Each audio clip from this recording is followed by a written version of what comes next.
So I was scrolling through Facebook, and one of the groups that I'm in, one of the members asked a question, how can she build her book? Or does anyone have any advice on building her clientele? And I found it funny that she was actually on Facebook, which is a social media platform, asking about building her clientele, because that's the exact place where you need to be. You need to be on social media.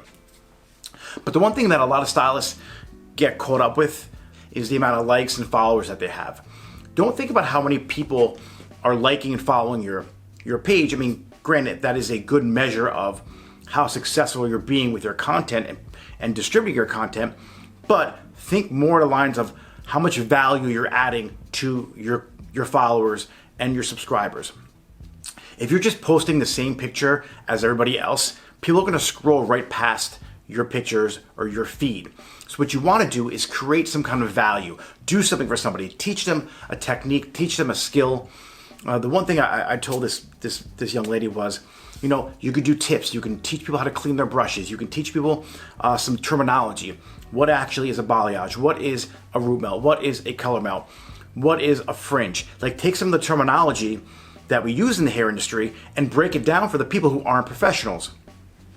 Another thing that she could do is do Q&As with your clients while you're in the chair. Ask them what issues they're having with their hair, makeup, skin, or whatever it may be, and then do your content based around your clientele you already have.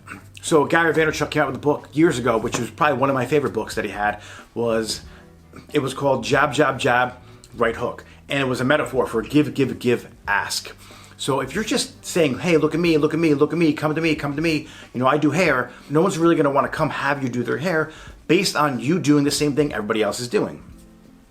But if you actually can give them some valuable information on why your hair looks the way it does, how you can make it look better.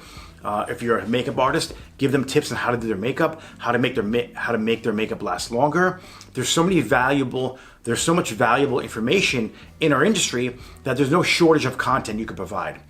And the one major thing that a lot of people forget when you're doing any kind of service industry, when you're doing any kind of service in the service industry, is just be better at your service. If you are a better stylist and a better makeup artist, you are going to attract more clientele. Your pictures are going to reflect it. The word of mouth around the area is going to reflect it.